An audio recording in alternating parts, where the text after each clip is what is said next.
1 year and 3 months ago, people throughout the world were given the news that there was a virus. And the virus was something that people weren't quite sure of. They didn't know if it was natural to the human experience and we just hadn't tracked it before, or if this was something that had come from another source. But they decided that for 2 weeks they needed to have people kind of stay where they were. Let us get a handle on what the virus is, what it could be, and then we'd move forward from then on. But we just wanted to make sure it wasn't something so dangerous that it could literally wipe out the human population. No one in America, the freest, greatest nation in human history, had any idea, let alone those from theocratic nations or communist nations or deeply postmodern, deeply leftist European nations, could have imagined that 2 weeks to stop the spread would literally change the world forever. That human rights that had been there for centuries would vanish. That people's expectation that their rights and liberties would be protected was going to go away. They weren't going to be able to vote on it. They weren't going to be able to talk about it. They weren't going to be able to defend themselves from it. And they weren't going to be able to fight back because the entire world's governments was against you. And in the midst of all that, people got on the internet speaking to each other because we felt lonely and alone and left out. One of those guys was me. Just a comedian who was known mainly in Christian circles, but a lot in conservative circles. Got on his little Facebook and just said, hey guys, kind of bored, just want to see if anybody wanted to talk. A little therapy session through the internet. And 1 year and 3 months later, I sit here on January, well, what is this? January the 3rd, 2022, with a podcast that had been called The Brad Stine Show, but from now on and forevermore will be known as Brad Stine Has Issues, a combination of an old show that was 7 to 10 minute rants and a new podcast that came out of a Facebook Live. Together, hybridizing into Brad Stine Has Issues from this day forward, as long as I'm alive, as long as I exist, as long as this has value. This will be the new show, the new podcast for 2022. For some of you, you're old friends coming in to see how the new year plans out. For some of you, you're new people who just saw my comedy, wanted to take a look. And for others of you, you accidentally stumbled upon this podcast and you thought you'd give it a listen for a second before they moved on because you have no attention span. But at least the good news is, for whatever second I have you, for whatever moment we have together, I am Brad Stine, 30-year professional comedian, called God's Comic through the New Yorker magazine in 2004. This is comedy, conservatism, and Christianity combined in a cacophony of clarity. Welcome to 2022, and Brad Stine Has Issues. Boy, do I.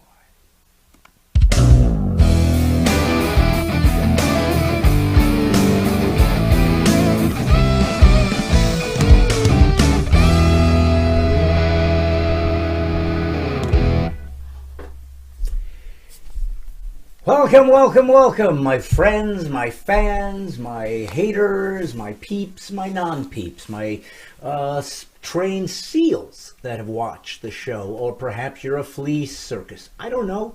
Who am I to judge? I'm not a speciesist. But this is God's Comic, Brad Stine. This is 2022, the first podcast of Brad Stine Has Issues. And it is brought to you by Christian Podcast Central, who is a aggregate of Christian podcasts trying to change the world one podcast at a time, and Glockstore.com, who's shortly going to end their support of this and then reevaluate as to what we're going to do in the future. But for right now, thank you to both of you guys for helping me exist. And now, for the first time in 2022, I'd like to introduce, for a couple of you who might be here accidentally, my son, my sidekick, my producer, and the thorn in my side, who comes from my loins, Wyatt Leroy Stine. Wyatt, how are you, son? So basically you're describing me as a guy who does all the stuff you're too lazy to do yourself. Not too lazy, incompetent. You got to understand something, son. It's something I always try to teach you from the very get-go. Be great at what you're great at, and for everything else, find somebody else to do it, preferably somebody like you who does it for free. So here's my issue with that. You see, we live in a pretty high-tech society. The literal accumulation of human knowledge at your fingertips. And you're too lazy to do a 3-minute Google search on how to make a podcast work. I didn't say I was too lazy. I said I was incompetent. Okay, incompetent in how to make one, but you're not incompetent in how to look up how to make one. No one's that incompetent, unless you would like to prove me wrong. Wyatt, here's what you're going to learn, son. Someday, you're 25 years old. Yep. Someday, you'll very likely, not necessarily, but very likely get married someday to a wonderful woman who will love and support you. And you very likely will have children of your own, lineage of your own. And one of the most amazing things you learn about children is not only that they're a blessing from God, but they are essentially slaves to whatever you tell them to do until they have the intelligence to get away from their parents and go start their own life. You clearly haven't done that yet. And so consequently, you've kind of made your own bed, and now you're lying in it. How's it feel, son? A little springy. Can I get a new mattress? You're going to have to pay for that. That's the point. Wait, with my money? That's what I have you for. Son, exactly. So now you've learned your place in the world and mind, and why you started working at Lowe's. Folks, I'm going to start this first year's podcast of Brad Stine Has Issues a little differently. Number one, today I've decided I'm not going to do what I always do, and you'll find out why in a minute. I'm not going to sit here and do a shout out to all of you people who are saying hi to each other, and I'm glad you're here. I'm sure Karen's out there. I'm not even looking. Notice I don't even have my computer. I'm sure Karen's out there. I'm sure.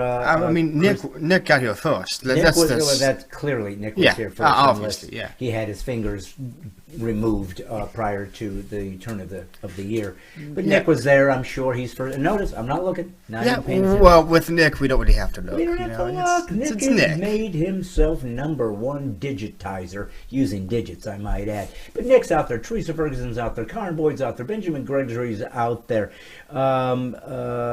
Lots and lots of people are there, I'm sure, saying hi, coming together, introducing themselves, helping me with the new folks that showed up accidentally and wondered what this was all about. But you're all out there, but I'm not going to talk. Next week we will. Next week we'll go back to that format. But I wanted to launch this week's by just talking to you guys. Yes, I might throw a bone to Wyatt now and again. He's fairly funny guy, and consequently his entire identity is wrapped up. Identity? Yeah.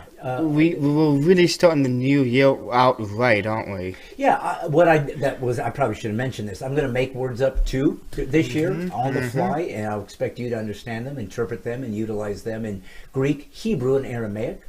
I also expect you to not bring up my speech impediments. I expect you to be a little bit more sensitive to that, a little bit more cunning.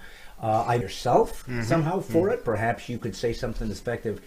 Dad, it was probably something I did. Push the wrong button, turn the wrong knob. Clearly, you pronounced it perfectly, and it just sounded wrong, glitchy from my end.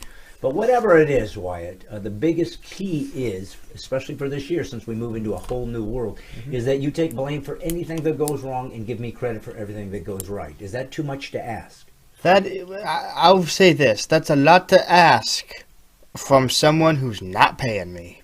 Okay, well, guess what? I think this year will be the year that I begin to pay you a small stipend, saying thank you for helping me. And not that Lowe's and your Lowe's job doesn't cover it. I mean, I don't even know what you do with all your money. It must be difficult. I didn't know why they had so many U-Haul trailers at Lowe's.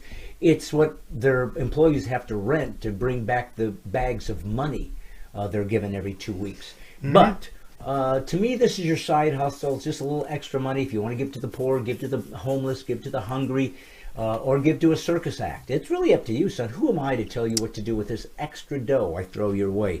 But I do want you to appreciate it, and I want you to, whenever you can fit it in, tell the people how grateful you are for me and how much I pay you, even if it's not a heck of a lot. Again, son, I expect you to make me look good. Okay. I mean, I guess you're the only one here who's getting looked at, so... Indeed. Remember, folks, if you're brand new to the Brad Stine, it's not there. Brad Stine Has Issues show. The voice is my son. He's my sidekick, and you'll never see him because we made a rule for some crazy reason that he would always be an invisible voice that just shows up. You know, I'm kind of thinking for this next year we might actually want to turn it up a notch and bring in the Wyatt sock puppet. Ooh. To make a cameo appearance every once in a while. Don't think we won't. Don't think we won't. I noticed one thing you missed, and I'm surprised because you usually pick up on any inconsistency. I said I think I said an invisible voice, but Wyatt, aren't all voices invisible?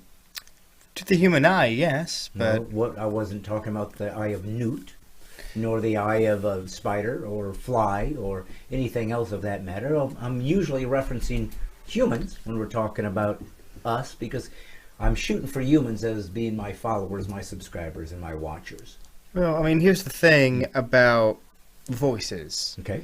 Sound waves, you're right, normally hard to see.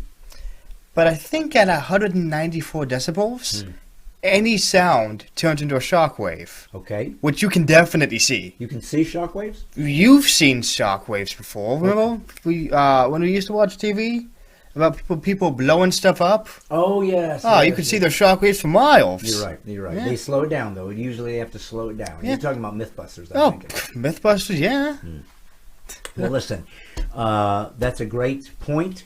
And for all those of you who never knew that you could see sound, all you have to do is slow down an explosion, preferably a cement truck. That was the best one they had. Well, listen, why am I here? Why did I decide to launch this year's Brad Stine Has Issues podcast with just talking to you guys, not...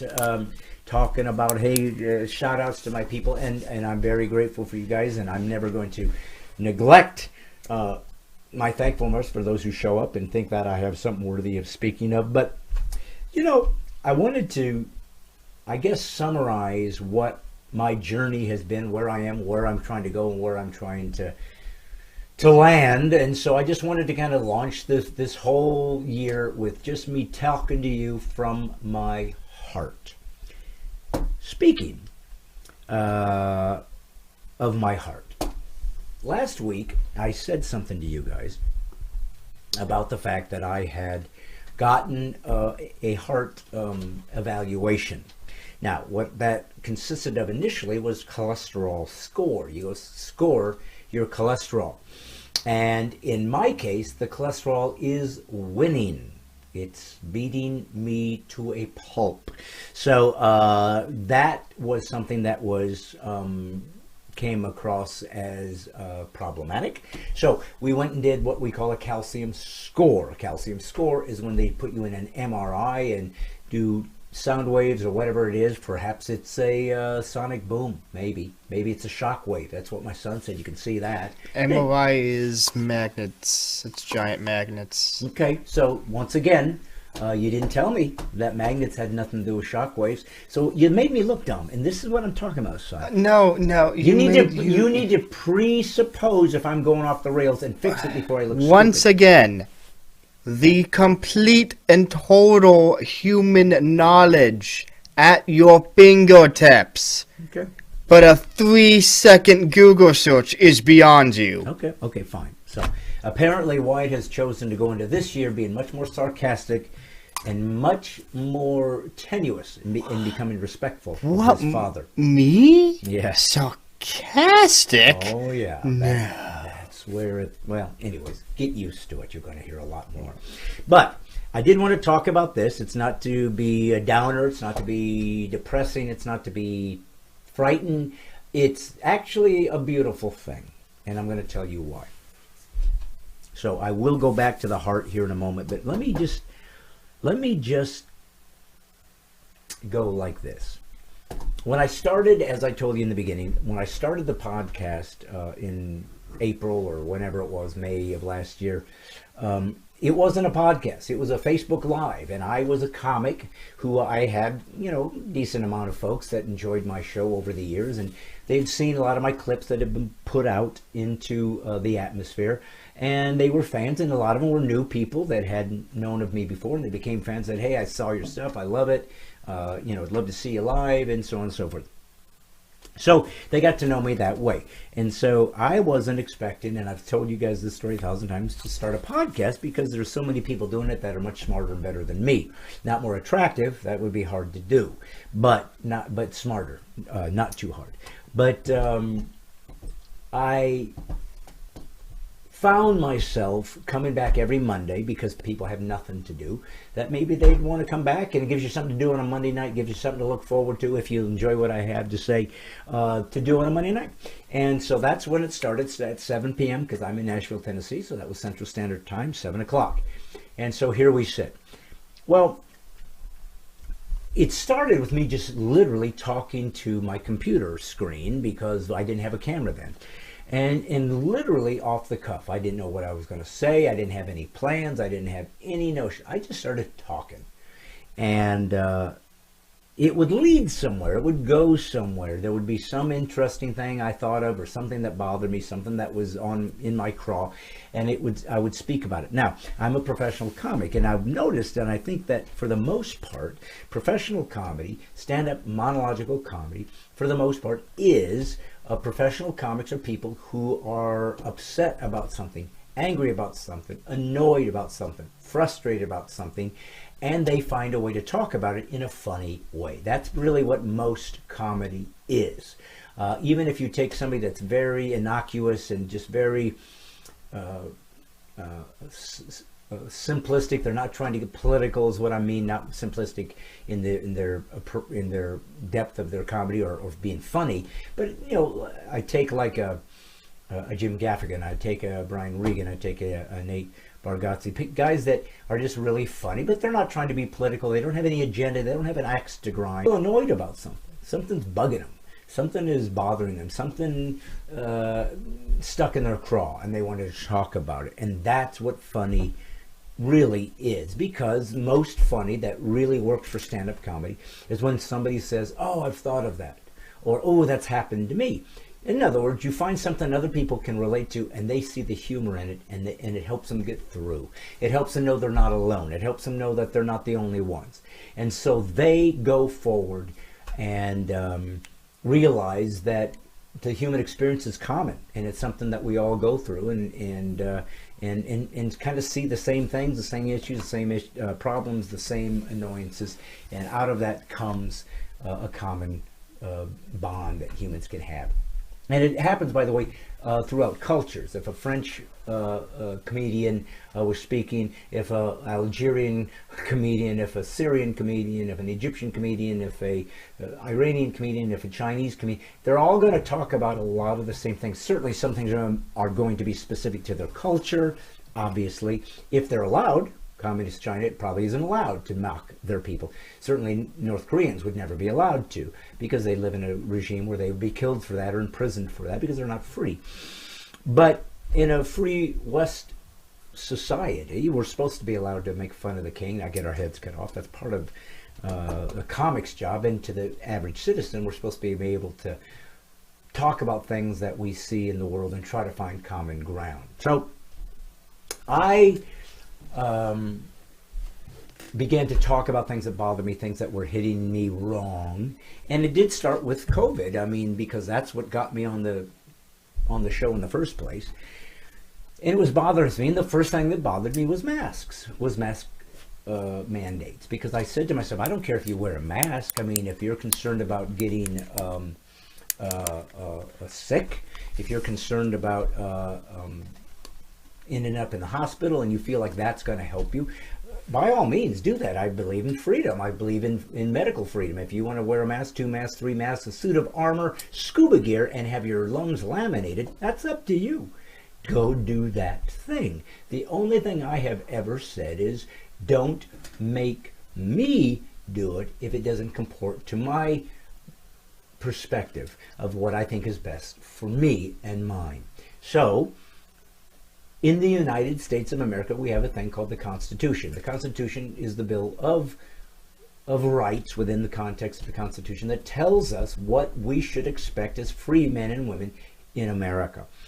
And so to be aware of that and to keep that in mind, we are always able to go back to the drawing board, always go back to the rules of the game and decide, hey, love playing Monopoly, I decided to go counterclockwise. You can say, I know that's probably fun, that's different, I know you're trying to be innovative, I realize you want to push the envelope, I realize that reality to you is going counterclockwise, but we're going the other way, there's a conflict, so let's go to the rules. Oh, you gotta go clockwise. This is the rules.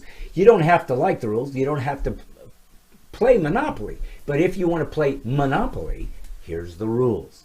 So if you want to play in America, here's the rules, the Bill of Rights, the Constitution. So I want you to have the freedom to do that which is constitutionally legitimate. The purpose of the third branch of government, the judicial branch and the Supreme Court, was simply to make sure that Congress never created laws that were counter to the Constitution. They were never supposed to implement laws. They were never supposed to create laws. They were never supposed to create out of whole cloth their version of what the Constitution meant. They were supposed to always reference the Founding Fathers' letters to each other, to any kind of correspondence they had, any kind of precedent to what the court was ruling at the time closest to the founders, so we'd know what the original vision was, the original foundation. Keep it that way. And then, of course, as time went on, judges became activists. They decided that I don't like this version of the Constitution's premise, and so I'm going to change it based on what I'm creating out of whole cloth. And that literally becomes the law of the land based on what we claim is the constitutional definition in the first place, which they just made up. So it matters that we go back to the original intent, which is what I am, an originalist. And so because of those things, I believed that it was unconstitutional for someone to tell me I had to wear a mask. Now, people would say, oh, hey, there was a virus out there, people could die. We felt this could protect people from catching this virus. After all, surgeons wear it when they're going to do an operation, so on and so forth. So clearly it works. Now, the fact that a surgeon also scrubs their hands all the way down to their elbows in special, deeply cleansing, special grade soap that they put on surgical gloves that had also been hermetically sealed and had just tasted the light of day the moment they stuck them on. The fact that these masks were designed to stop particulates of a certain size from getting their breath into an open wound of a patient that they're operating on, because they are ultra vulnerable to any kind of germ that could get in there.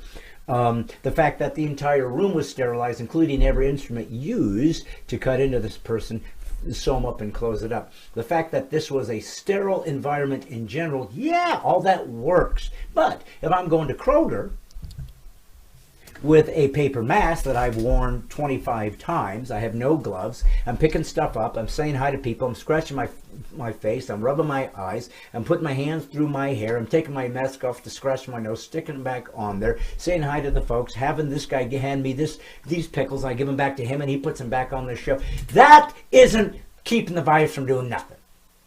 It's a hoax. It's a lie. And I knew from the very beginning that something was wrong because, and I said this before, the liberties that are given to you by your Constitution, you willingly give it away. The government officials that end up in that station by which they can demand what you get to do and what you don't get to do will never come back. They will never give it back. They will never give it back because they have power. They will make sure they get reelected. They will make sure they will do whatever is necessary to get them reelected, even if the count is suspect. They'll do whatever they can because they've found that the majority of Americans aren't going to do any deep dive. Matter of fact, we're going to take some tech giants who are very much in bed with China. China started this virus. China is a communist, atheistic, totalitarian, inhuman government system that treats human beings like cattle, like flesh that they can kill and destroy at a whim. The state rules. The people in charge in the state house get all the meat, all the food, all the good things, all whatever they choose. They're never held accountable. They're never voted for. They just control. That's why it's a despicable country in those who rule it and its ideology. The people are wonderful people. They're wonderful people. There's millions of my people, Christians, in China. There are lots of regular people just trying to live their life, but they're controlled by people who are despicable human beings. So I didn't want to give away my liberties, my freedoms. The problem is others did. Now, because I live in a republic where the people rule, if the majority of people give away their freedoms, and thus that becomes the new law of the land, because everybody is acquiescing now to the latest mandate, I have to pay a price. My family has to pay a price. And suddenly we found that we were pariahs, that we were actually not just people who had a different opinion, but we were evil people. We were killing people. The fact that the virus was received by people who had gotten this magic elixir, and then a booster, and then a third booster, they were still getting it, they were still passing it, they were still dying from a premorbidity that the virus simply allowed to exacerbate, was irrelevant. They still claimed that I was the one that was the problem because I wasn't wearing the mandates or doing the mandates as others had said. Wasn't true. Not scientifically true, but it gave them power. It gave them virtue. And keep in mind that ever since the West has become postmodern and has jettisoned the Judeo-Christian ethic of what made the West what it was, the void had to be filled. The moral absolute void had to be filled with something because God is real. God is real. Because God is real, He made the rules. If you disobey the rules, there is hell to pay, literally. Well, God is so free and open to allow you such freedom and open. He let you, with the mind that He gave you and the ability to use logic and reason that He gave you, to say, I don't believe God exists. He gives you the ability to make that assessment. He gives you the ability and the opportunity as a free agent to try to kill other people if you want to. He gave you the rules, but He lets you live your life. It's ironic that atheists want Christians especially, they hate Christians the most because Christianity is true, and the actual one time in history that God actually revealed Himself in human form, which is Christ, and then proved it through miraculous means. So no other religion's ever done that. That makes Christianity the truth. It's the winner of how does the world actually work? Is God real? How did He reveal Himself? How do we know Him? How do we get to Him? Yeah, it won. I didn't do it. It's not my religion.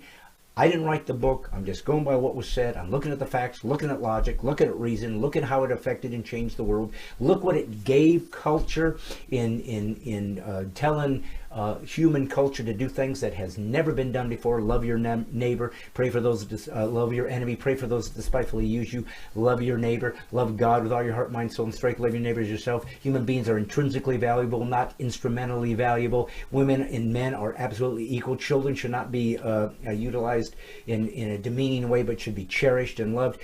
We should treat animals with respect and kindness because they're a gift from God. We should treat our environment with respect and kindness and be grateful for it because it allows us to live and subsist. That we I can look at the handiwork of God, and he showed his awesomeness by showing the level of the universe, how gigantic it is, incalculably gigantic. That's what God wanted you to know. That's how big I am. When I talk about who I am, that's who you're dealing with. That's who you're shaking your fist at. That's who you're saying doesn't exist. And that is where we're at. That guy has been jettisoned in the West and in America. So that gap that you were designed as a human to connect to is filled with something. That vacuum sucks in something else to fill the gap of God. And in this case, based on postmodernism, there is no truth, there is no reality.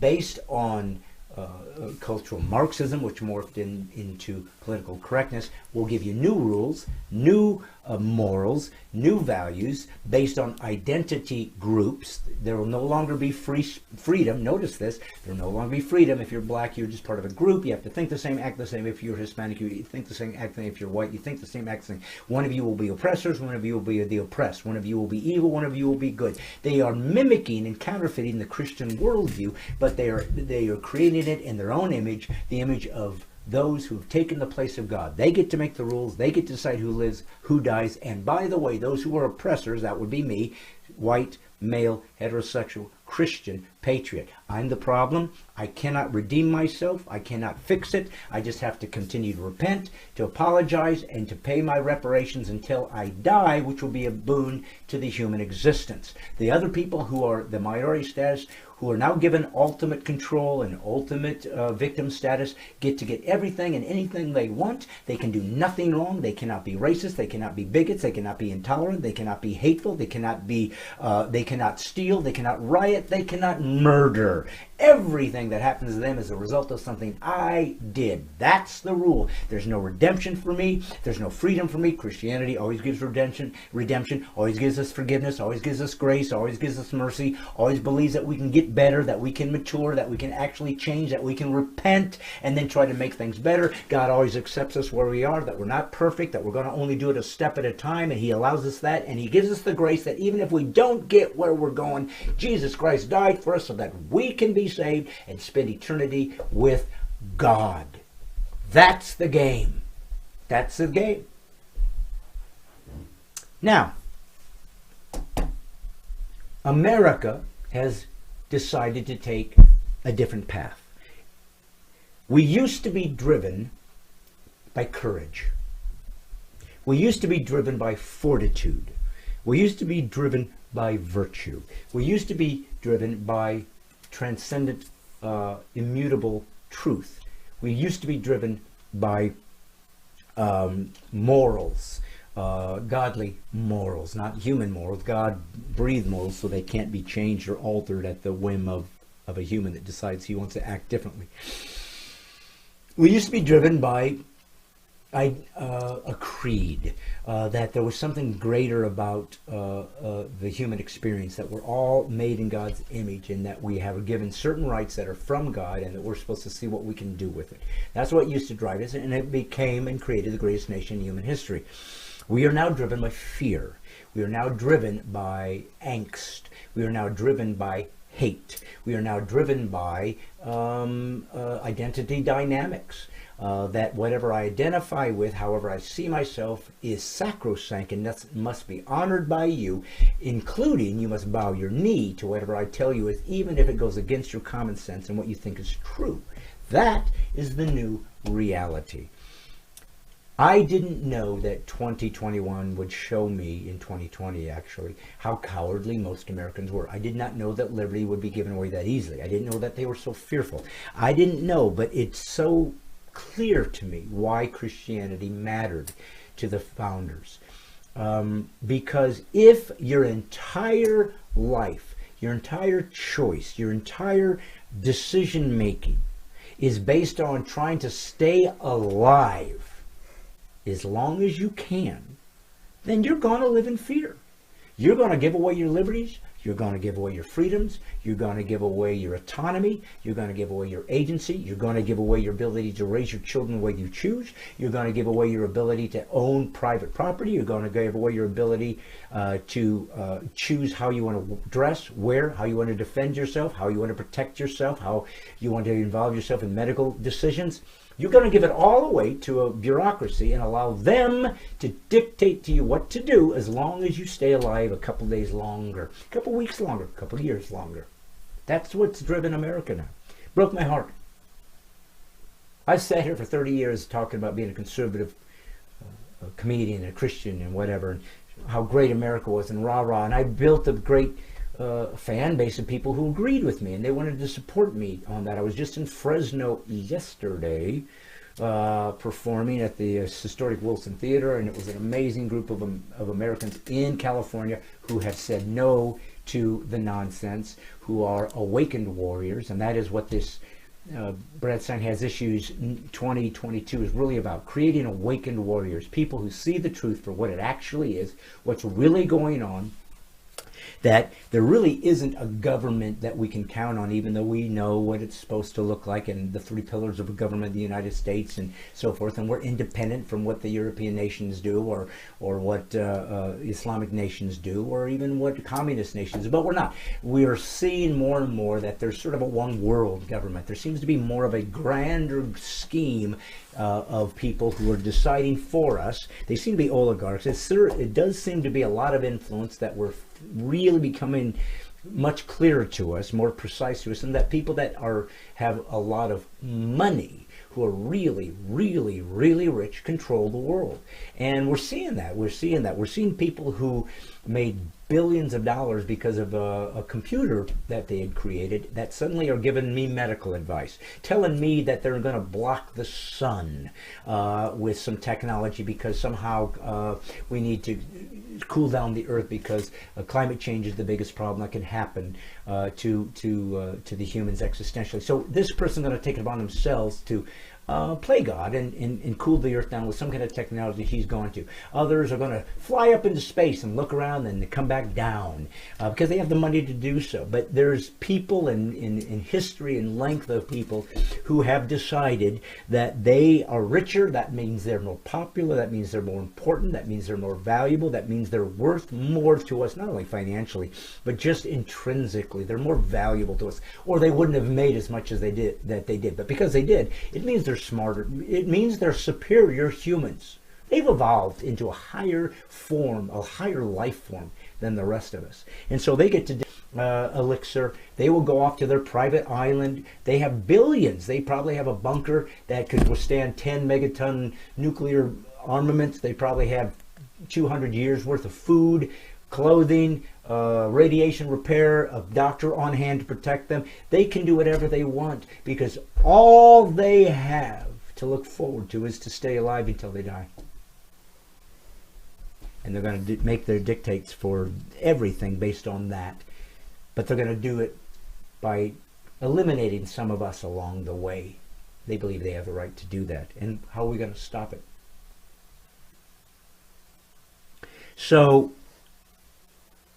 what I want you guys to understand as I move forward into this next year is a couple things. Number one, I'm going to go back to my heart for a second. Your HDL is your good cholesterol. It helps protect you from your bad cholesterol. If HDL on a 1 is the best form of HDL and 5 is the worst, I have 5. I have the worst HDL. So it doesn't protect me at all against the bad LDL. Okay? If 1 is the best form of LDL, well, it's a little bit bigger, doesn't stick. And 5 is the worst, really tiny, sticks to the arterial walls, builds up a calcium, and you can die from a heart attack.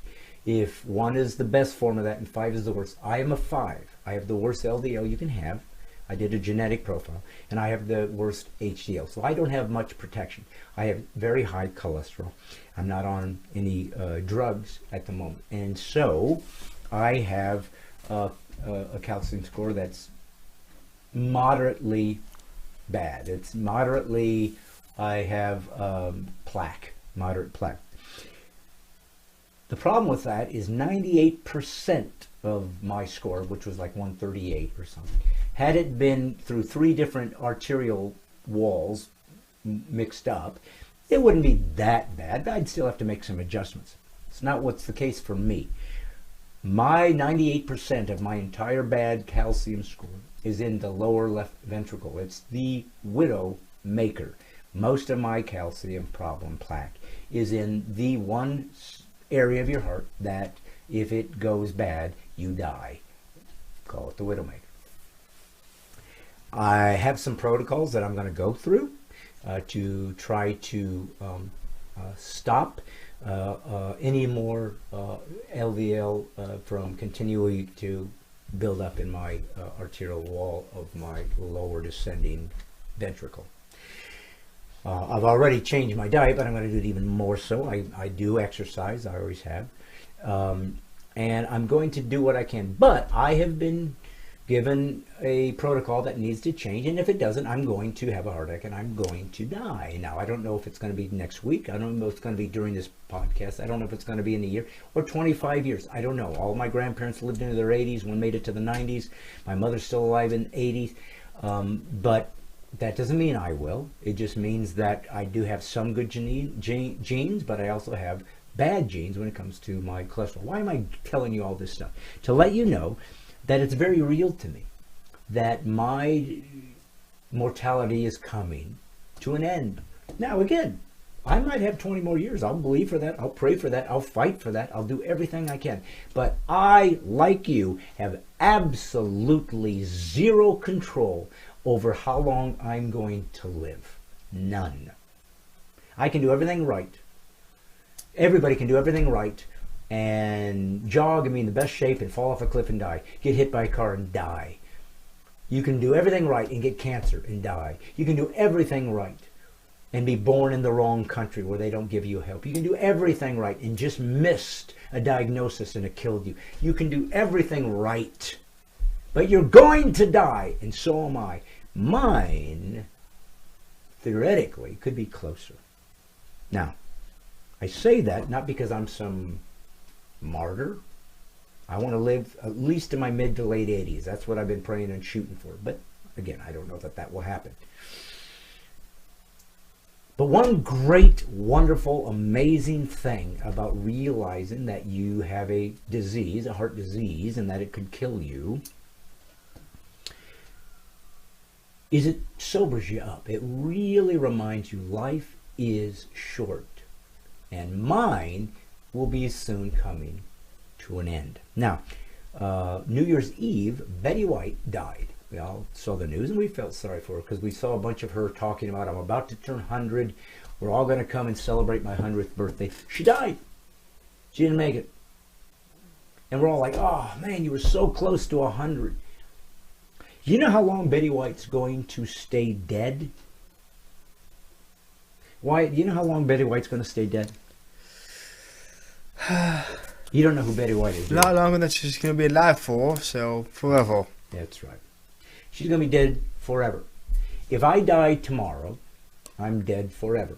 If I die in 25 years, which would be a nice, incredible bonus that God gave me. When I die in 25 years, if God gives me that, may not, I'll be dead forever. When you die, you'll be dead forever. As a matter of fact, statistically, from all the people watching me today, before the year's out, one of you watching right now will be dead. Might be me. Might be you. We don't know. But you're going to be dead forever. Forever. So, only 2 things is going to happen when you die. Only 2. After all these years, after all these thousands and thousands of years of every tribe, of every village, of every scientist, of every pagan, of every farmer, of every sea-going culture, from the most advanced technologically stunning cultural milieu that has brought us to this space, to the Stone Age folks that lived 10,000 years ago. Every one of them have sought to know the single most important question in human history: why are we here? That's it. Everything you're doing, trying to live longer, trying to be healthier, trying to get more food, trying to get a better job, trying to get a better house, trying to build, trying to have children, whatever you're trying to do, everything is trying to give yourself meaning and purpose. That's why you do anything. Why am I here? You don't stop and analyze it. You don't stop and think about it. But that's why you're doing it. You're trying to give yourself teleology or meaning. And in all these thousands and thousands of years, from the most primitive to the most incredibly sophisticated of the human experience, we still have only come up with two answers to why we're here. One, we're here by accident. We're just microorganisms that got too big for their britches and became self-aware. That we're just atoms and molecules, no different than the mollusk, no different than the snail, no different than the baboon, no different than the banana, no different than the stars. Matter of fact, we're just made of the same materials the stars made of. We're made of stardust. That's all we are. Carbon-based, hydrogen, oxygen. What am I missing, White? What else are we made out of that I forgot? I mean, hydrogen's really the big one, because stars and physics, we don't have time to get into the meat. We don't have time to get into, let's face it, White. Basically, we're all made of stardust. We're made of stardust, and that's what true. They say, yep. And I believe that. I believe we're made out of the material that's in this world. You know why? Because we're in a material world. I'm a material being. I have 5 senses, typical senses, well, there are some other senses like detecting heat and cold and things along that line, but or flavors, but for the most part, 5 senses: touch, feel, sight, sound, and what's the other one? Whatever. Smell. And so we have 5 senses. We have 3 dimensions, and we have a brain, that allows us to use inductive, deductive reasoning, logic, and reason to try to give some clue as to what we're doing here and why we're here and what it looks like, what it feels like. But you're here by accident. If you are an atheist, you believe in the neo-Darwinism perspective that everything that we know about ourselves is here by accident, just given billions and billions and trillions of years and enough time. Eventually, gases and different types of chemicals will accidentally go from rocks to biology, and then eventually, for no reason whatsoever other than mutations, pure accidents, eventually, given enough time, a person will be smart enough and wise enough to have built a brain that evolved, they didn't create, that they can look at the world and say, guess why I'm here? For nothing. It's an accident. I wish I hadn't known. I wish they would have just left us as stupid animals to just go live and eat and copulate, because that's about all we got going. But we're not. We're able to observe things and think of things and concern ourselves with not existing anymore, of dying. We get to think about that, ponder it. Animals don't. They don't know they're here. They don't know they're going to go. They don't have that self-perspective, that autonomy, that sense of the future and the dread of non-existence. But just because I don't like that, just because nihilism is the only factual, truthful conclusion that a true atheist has to conclude, that there's no purpose, you're an accident, and as Richard Dawkins said, nobody or nothing had you in mind. You're passing through, you're going to die, go into eternal unconsciousness, and you are and were irrelevant. That is the truth of atheism, if you believe it. I have never met an atheist in my life, not once, that lives their life that way. Not once. They live their life like life has meaning. They try to put meaning onto it, like science. Well, listen, science teaches us things about ourselves. So what? Science teaches you that you're meaningless, that you have no existence, and once you die, you won't even know you were here. So whether you were Hitler or whether you were Isaac Newton, it's irrelevant. You won't know you did any good. You won't know you did any bad. You got nothing to hang on to. Well, my kids will sue. Who gives a crap? They're going to die. Then they won't know you're here. And you get enough generations down the road, you vanish. Nobody knows you were here. You were irrelevant. That is the actual truth of accepting atheism on its own terms. Now, Just because I don't like it doesn't mean it's not true. I'm telling you, I get it. But what I am saying is I've never met an atheist that lives their life that way. They constantly seek to give themselves meaning. They're constantly looking for reasons to, well, go ahead and love. Go ahead and be good. Go ahead and be kind. Go ahead and relieve suffering. Go ahead and try to procreate and make more. Go ahead and try to leave your genetic material behind. Do what you can. See if we can live longer. See if we can figure out a way to live forever. But you're not going to, because eventually the entire solar system will vanish. And once that happens, everything's gone. None of this mattered. It was an illusion. Now, you can believe that. But if you can't live your life like it's an illusion, as a matter of fact, if you stay alive as though life had meaning, you literally are self-deluding yourself to give yourself some reason to wake up in the morning. Now, that's what atheism is. And if you look at yourself and say, no, I do think there's something. I don't know why, but I think that love matters and courage matters and virtue matters and being good matters. I think there is something beyond it. Even if I'm not here, it still is a good thing. It's still an important thing. It still deserves to exist. If you believe that as an atheist, then you believe there's some value to life. There's something beyond us that I can't put my finger on, but I still live my life that way. The fact that you cannot live your life as though it has no meaning, to me, is a proof that God's saying that's because it does have meaning. That's why you can't live without it. So don't act like you're going to die and stand in front of God and say, you never gave me clues. I gave you clues. Matter of fact, one time a comedian talked to you right in front of you face to face, and you heard it, and you didn't care, you didn't do anything about it, but you chose to ignore it. I'll prove it. Why?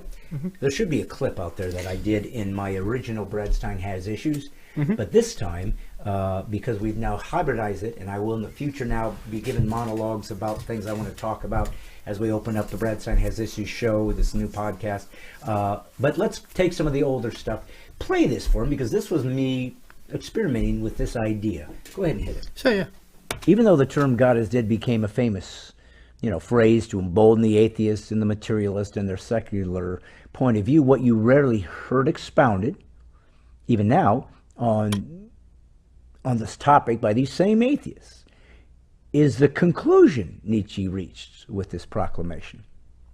So, in further realizing the profundity of his revelation, he also had the intellectual honesty to carry out his thesis to its logical conclusion. The first concept never addressed by new atheists is that the metaphorical man that proclaimed God was dead did not do so with some kind of revelatory glee, as though some great weight had been lifted off the shoulders of humanity, which, could now abandon the archaic idea of God so they could get to their unimpeded hedonism and narcissism. No. The revelation that God was dead brought profound alienation and sadness and anxiety to this prophet.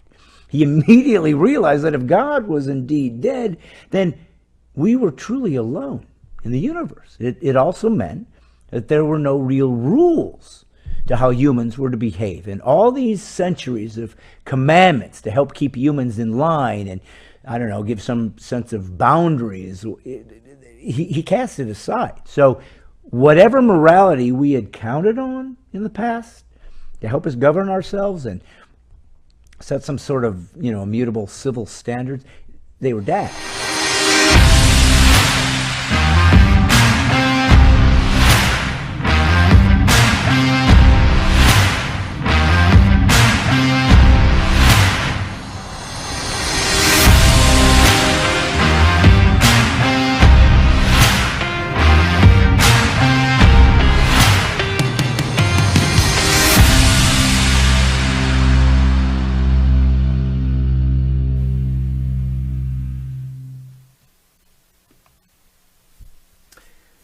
So that was me making a deeper exploration of these ideas, because here's really where I'm trying to conclude today as we launch into 2022.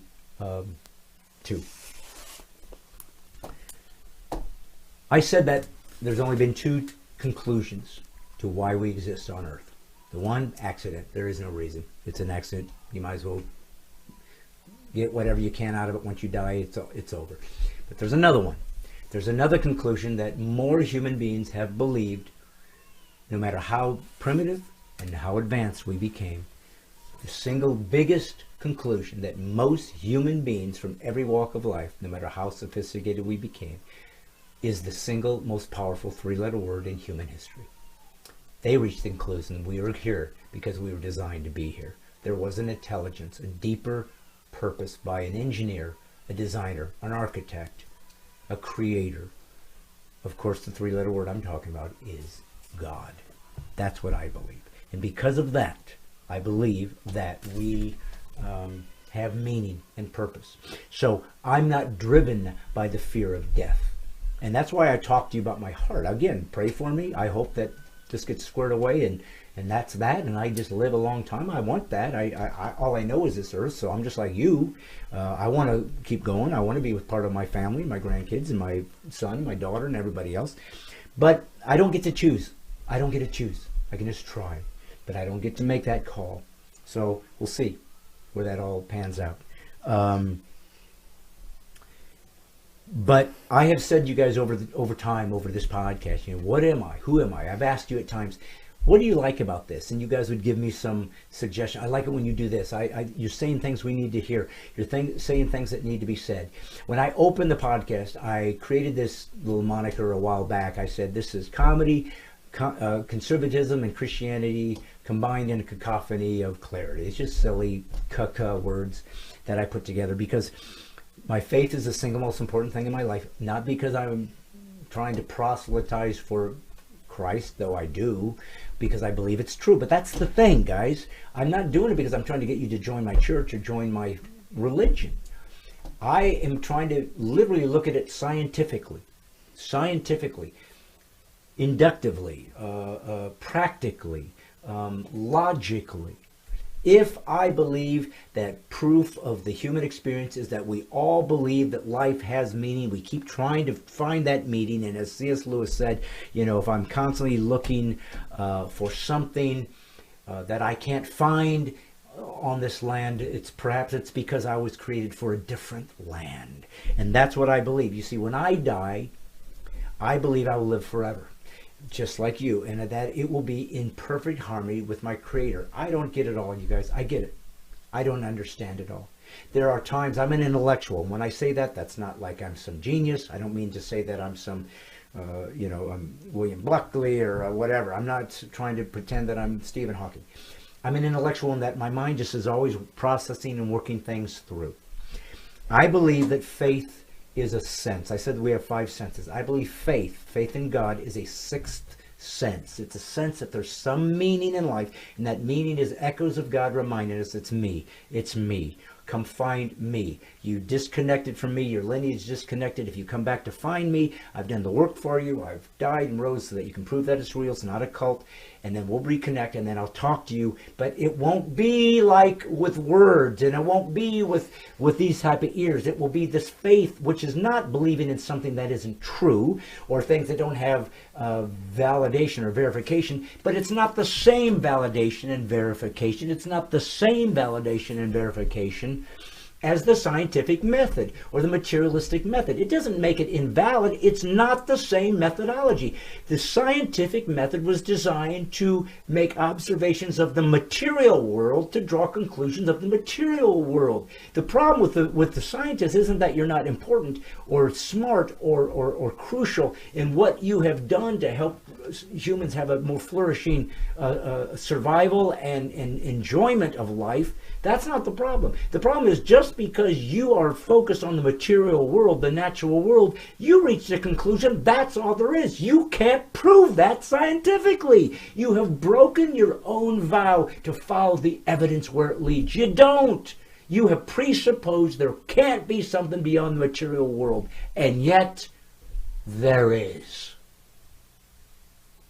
The feeling that life has meaning. That is a proof of something that exists outside of material. You don't have to believe me. You don't have to agree with me. You don't have to accept that. But if you are one of my atheist friends that watches this, you're usually really smart people. Oftentimes, very kind people, because you thought it was important to be moral, because that's all you have. You feel like I'm supposed to have a moral agency. I'm supposed to have a significance of what kind of human I am. No reason, no proof as to why a human should be good to another human. It doesn't do any good. You can say, well, you be nice to me, I'll be nice to you. It's reciprocation. So what? Once you're dead, it doesn't matter. Why didn't you just rape every woman you saw, steal everything you could, and shoot anybody you wanted to? It doesn't matter. Once you're gone, who gives a crap? But you'll listen to what I just said and say, well, it's just not nice. It's just not good. I know. And nice and good is transcendent. It's not material. It's not material. And you believe in it. Proof of God. You've just heard the voice of God. The ability that humans realize there's something beyond us that's more important than life. That's why I brought up Betty White passing away a couple of days ago. It's why I brought up my heart condition. Because if I do die this year, or next year, or 20 years from now, this tape will always exist. One day I will be dead, and this tape will be floating out there, and somebody will come across and say, holy crap, the guy was talking about he's going to be dead, and now he's not there. Where is he? What is it like? That's got to be weird. I know that because that's what I've thought of when I saw people talking, and I know now they're dead. And I'm watching them talk and live and feel like everything's good. So I know what it feels like. I'm telling you this because I believe that as I move into this next year, as this podcast grows, as we get subscribers of what I'm going to call my people, awakened warriors who want to live PC free. These are things I've been talking about for a year and a half. We're going to have mugs. We're going to have t-shirts. We're going to have gatherings where we get together and we seek solutions and ability to make changes in the earth to make it a better place. If you look at my old comedy, I was angry. There was a lot of really angry moments. I don't do that anymore. I found that I don't want to be like that. Something was missing in me. I was a Christian. Something was missing in me. And it allowed me to perform and to do it in a way that is not who I want to be anymore. I want to back off. I want to be kinder, tender. Doesn't mean I won't be sarcastic. Doesn't mean I won't be loud. But I'm changing. I'm getting better. I'm getting more accommodating to people that I want to hear me, who normally would hate what I have to say. I'm changing. I'm reviving myself. We're going to look for subscribers. We're going to spend this next year building the backdrop. I haven't quite settled on it. I got a new desk for Christmas, so we'll put that together, and that'll probably be the new desk. Like I said, we will be having guests. All that's going to be happening. Hopefully, a lot of the real new look and feel and vibe of it will happen before the end of this month of January. And I'll be looking for subscribers, people that want to fight with me to go into the highways and byways and change this world, change this country. I love America. I don't worship it. I love God. I worship Him. I want you to know that there's something out there that matters, that when I come into your town, come on out, let's talk, let's meet, let's create awakened warriors, people that know what really is true about life, and let's see if we can do something about it. I want you to be different. I don't want you to be sympathetic to people's plights anymore. I want you to be empathetic to their plight. Sympathetic simply means, ooh, I can sympathize. I've had that happen. Yeah, that sucks. That can be helpful. But empathetic says, I'm going to do something about it. In America, since I'm here and I'm responsible for the territory I am in, we need to rise up as a republic, as a group, and say enough is enough. We're going to return to our First Amendment rights. We're going to return to our constitutional rights. We are going to get rid of every politician that doesn't stand for those things. We are going to expose any lies and corruption and treason that took place, and we will hope that they will be sent to prison. There will be justice, and justice isn't served unless there's punishment for treason, punishment for lies, punishment for deaths and murders and killing of others for the sake of power, for the sake of ego, which, by the way, in my faith has also proved to be true, that the original sin, pride, is what has driven every evil act in human history. Pride. I will be God. That's why any belief system that is undergirded by atheism, like China and North Korea and other places, always is the most unhuman, subhuman groups in history. They destroy, and I know people that have had religious elements attacked have done evil things. I'm not questioning that. But we also know, historically, more secular versions of why wars happen by far outweigh anything that to do with religious tradition. Religious wars are somewhere in the 15-20%. By far, secularism drove more deaths and destruction. Certainly in the 20th century, it's all been based on, for the most part, fascist and or communistic, atheistic-driven ideas. And I know what you're going to say, because Hitchens said it all the time. There was no war that was launched in the name of atheism. You're right. Didn't have to be. All it needed was atheism to give it the strength and the amorality to do whatever you wanted, because you didn't have a God to answer to. So nothing was more brutal, more evil, more destructive than atheism-driven ideology and philosophy. So, as I wrap up today, I want you to know that I'm shooting to live as long as I can. I'm hoping that my son and I can grow this into something as God hopefully is anointed. I hope and pray and believe I'm going to be very specific about trying to say, God, you tell me exactly what you want this thing to be so that it has fruit and value. And that's where we're going to take it. So forgive me for my long rant for the first podcast of this year. But if you believe in what I'm doing, feel free to donate. Just tell them, hey, I'd love to donate. I'll give you my 501c3 charitable connection so you can give, so we can grow this into something. And I can send you gifts for thanks. If you want to become one of the Awakened Warriors, if you want to help this thing grow into something, you want to come to some live events, you want to help us be something that can do more than just talk about things with fellow like-minded folks, but in fact change the world. Why not believe that? You can come along. I need you. I apologize for not looking down and saying hi to all you folks. I know you're out there. God bless you for that. Next week I will, but this time I felt like I just wanted to come straight from my heart, tell you who I am, where I'm going, what's happening in my life, and where I'm praying and hoping it ends up.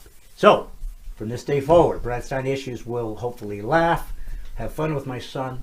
We'll talk about conservative ideas, but we'll always, always be undergirded by the fact that I believe that God is real, and without that, life has no meaning, and there's no purpose to doing anything from science to podcasts, because we're just wasting our time living in delusion. But if he's real, I believe that every stinking thing we do, every person we vote for, every decision we make, everything that we try to create, from philosophical ideas of political realms to simply how to be a good neighbor, is based on how you think or don't, believe or don't about God. So this is really what this is all going to be. I hope it's certainly unique and unorthodox in the way it approaches it. And I hope that it is in fact the fruit-bearing podcast that I never saw coming, but actually bears weight. And in the end, lives are changed. The world has changed. And we will see a third great awakening in the United States of America. High ambitions, shoot for the stars. If you end up on the moon, you still got pretty dang high. Wyatt, say goodbye. Goodbye. That's about all you can expect from my son. He's sitting there wondering when I can get off so he can go home.